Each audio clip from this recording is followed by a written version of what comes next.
انتہائی میرے واجب الاحترام بزرگوں، عزیز و دوستو،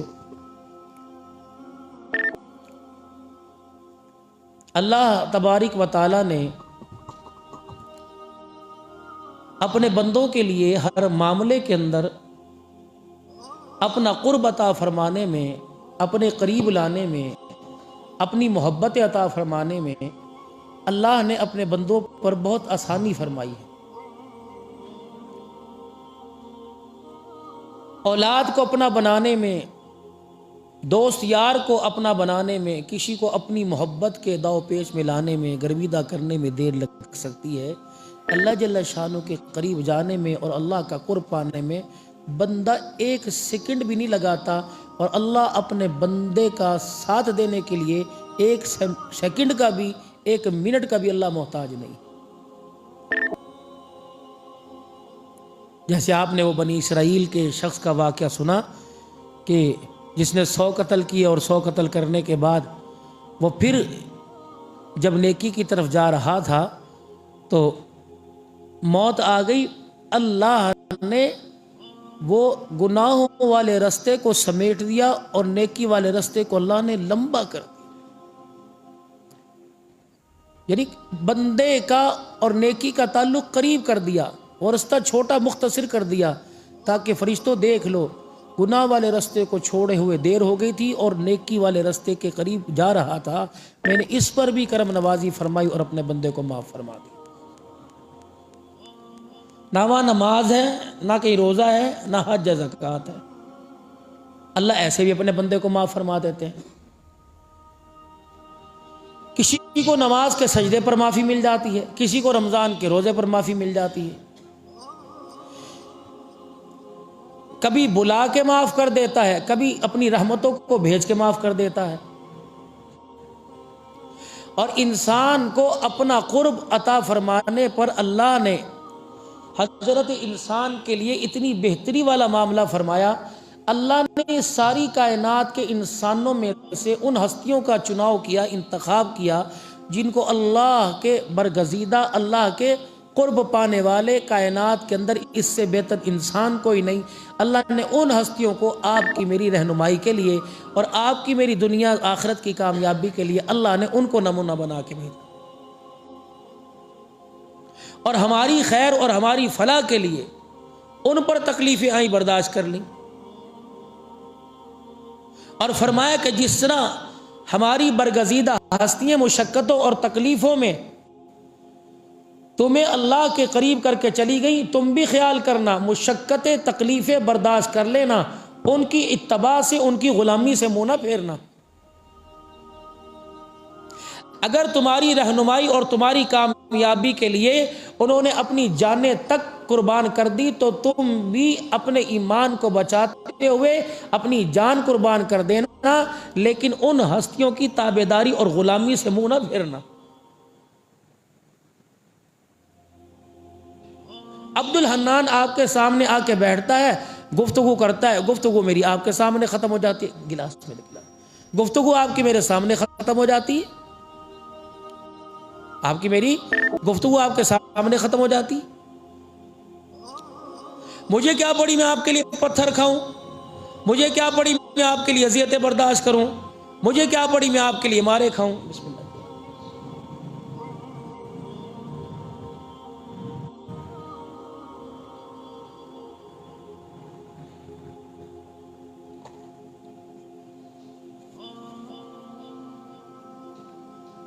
یہ بھی اللہ کی نعمتیں ہیں۔ اللہ اپنے بندے سے اتنی محبت فرماتے ہیں کہ اس کی تھکان سے پہلے اللہ اس کے لیے انتظام فرماتے ہیں، کون بنا رہا، کون بنا رہا، کون لا رہا، موجے اللہ، اتنی سی بات پر اللہ اتنی عزت عطا فرماتا ہے۔ یہ پورے دین کا کام، آپ یقین کریں، خدا کی قسم، اپنے بچوں کو اس فیلڈ میں لے کے آئیں، آپ بہاریں دیکھیں گے اس کام کی۔ اگر دنیا کا کوئی منتخب نمائندہ ہو، اس منتخب نمائندے کی کوئی اس کا ایلچی بن جائے، کوئی اس کا حمایتی بن جائے، کوئی اس کا ووٹر بن جائے، تو سب سے پہلے کہتا ہے نہیں یار، اقتدار کی کرسی پر آؤں گا تیرا خیال کروں گا، تجھے نوکری دوں گا، تیرے بچوں کو یوں کروں گا کہ جو دنیا داری کے اندر ایک دوسرے کا خیال کرے اسے نوازا جاتا ہے، جو دنیا میں رہ کے اللہ کی محبتوں کا خیال کرے تو کیا اللہ اسے نہیں نوازتے؟ بے موسمی پھلوں سے، بے موسمی کھانوں سے، بے انتہا بہترین رزق سے، بہترین لباس سے، بہترین کردار سے، بہترین عزتوں سے اللہ نوازتے ہیں جو اللہ کے دین کا تابع ہو جاتا ہے۔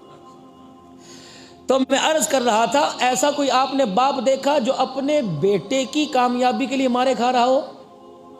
ایسی کوئی ماں دیکھی جو اپنے بچوں کی کامیابی کے لیے تن من دھن قربان کر رہی ہو؟ کہتی جا دفع ہو مصیبت، تو جانے تیرا کام جانے، میں تیرے لیے کیا کروں، کما کے نہیں دیتا؟ اور تمہیں ساری کائنات کے بہترین انسانوں میں کوئی ایسا محسن بھی نظر آئے گا جو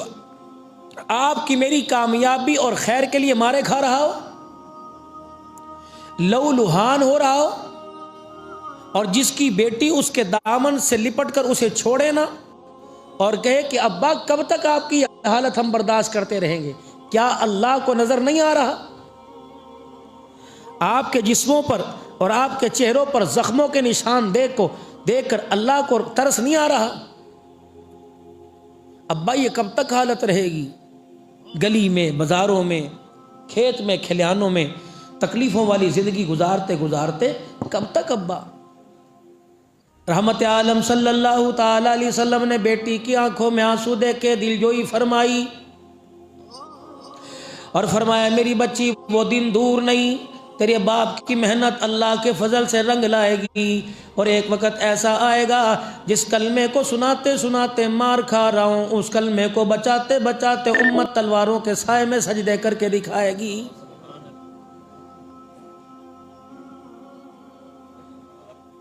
میرے پیارو، کوئی مطالبہ نہیں، میرا گلہ بھی نہیں بنتا، گلہ بنتا بھی ہے، اور میرے جیسوں کا میرا عزیز وہ گلہ بنتا بھی ہے۔ بتاؤ تو صحیح، ان کے پیار میں، ان کے کردار میں، ان کی محبت میں، ان کے احسانات میں، ان کے محسن ہونے میں کیا کمی رہ گئی جس کی وجہ سے میرے عزیزوں کپڑے کا کلر اچھا لگتا ہے، جوتے کا سائز اچھا لگتا ہے، مکان کا فرنیچر ڈیکوریشن اچھی لگتی ہے، نہیں لگتا حضور صلی اللہ علیہ وسلم کا مبارک طریقہ یہ اچھا نہیں لگتا ہے؟ آج اگر ہم اللہ کے نبی صلی اللہ تعالی علیہ وسلم کی مبارک زندگی پر کسی کو کہہ دے یار یہ کیوں کر رہا ہے، ہنس کے دکھاتا ہے، کل قیامت کے دن بھی حضور نے ہنس کے دکھا دیا، آج میرے عزیزوں ہم ہنس کے دکھاتے ہیں، بس ایویں جی، بس ایویں جی۔ اگر قیامت کے دن آپ میں اللہ کے نبی کو آج ہنس کے دکھا رہے ہیں، قیامت کے دن آپ کی میری طرف دیکھ کر اللہ کے نبی نے اللہ کو رو کے دکھا دیا، تو بتاؤ کیا بنے گا؟ اس کو رزق دیا تھا الہ العالمین، اس پر تو نے نعمتوں کی بارش فرمائی تھی، مالک کائنات اس کو اولاد بھی مانگے عطا فرمائی تھی، الہ العالمین اسے مکان دیا تھا، اسے محل دیا تھا، مجھے اللہ جل شانہ اللہ اکبر اسے دنیا اور دنیا داروں کی صحبت اور دنیا کا معیار اچھا لگتا تھا، اسے اپنی دکان میں، اپنے مکان میں، اپنی زندگی میں نہیں اچھا لگتا تو میں آمنہ کے لال کا طریقہ نہیں اچھا لگا کرتا تھا۔ ہر بندہ مایوسی کا شکار، ہر بندہ پریشانی کا شکار، ہر بندہ دکھ کا پریشان، اور ان پریشانیوں سے بچنے کے لیے، ان مایوسیوں سے بچنے کے لیے ہم کیا نہیں کر رہے؟ تعویذ والے تعویذ لکھ لکھ کے تھک گئے، دم کرنے والے دم کر کر کے تھک گئے، چینی پڑھنے والے چینی پڑھ پڑھ کے تھک گئے، لیکن میرے عزیزو چین ہی نہیں آ رہا۔ بندے بدل رہے ہیں، چہرے بدل رہے ہیں، جو قرآن کی آیتیں میں پڑھ رہا ہوں اس کو دوسری بنا کے آگے پیچھے کر کے وہ پڑھ دے گا، لیکن میرے پیارو تجھے امن اور سکون نہیں مل رہا، اس کی بڑی وجہ کیا ہے؟ کون سا صحابہ اکرام رضوان اللہ تعالیٰ علیہ مجمعین کے گلے میں تعویذ تھا؟ صحابہ اکرام رضوان اللہ تعالیٰ علیہ مجمعین کے کون سے پیر میں داغا تھا؟ کون سا ان کی ہاتھ کی کلائی کے اوپر تعویذ بندھا ہوا تھا؟ لیکن ایسا امن خدا پاک کی قسم دنیا کے اندر کرا کے پیدا کر کے چلے گئے، آج بھی دنیا ان کے نام کو یاد کر کر کے رو رہی ہے۔ آج میرے عزیزو اللہ اکبر، آج ہمارے سینے کے اندر قرآن ہے، ہمارے لباس کے اندر قرآن کوئی نہیں، ہمارے کردار کے اندر قرآن کوئی نہیں، ہمارے رہنے سہنے میں کردار کوئی نہیں، ہمارے میرے عزیزو گھر بار میں قرآن کوئی نہیں، ہماری رشتہ داری کے اندر قرآن کوئی نہیں، ہمارے کھانے پینے میں ہمارے دسترخوان پہ قرآن کوئی نہیں۔ ہاں ہے تبرک کے طور پر، برکت کے طور پر قرآن ہے گھر کی الماریوں میں۔ قرآن بھی پکار پکار کے کہہ رہا ہے الہ العالمین، جس طرح انہوں نے مجھے کونے میں ڈال دیا، قیامت کے دن تو بھی انہیں کونے میں کھڑا کر دینا۔ نہ دنیا کی زندگی میں رحمت والی نظر سے دیکھنا، نہ قیامت کے دن اپنے کرم والی نظر سے دیکھنا۔ ایمانداری سے بتاؤ، اللہ جل شانہ کے دربار میں اگر قرآن کریم کی فریاد قبول ہو گئی، بتاؤ آپ کا میرا کیا بچے گا؟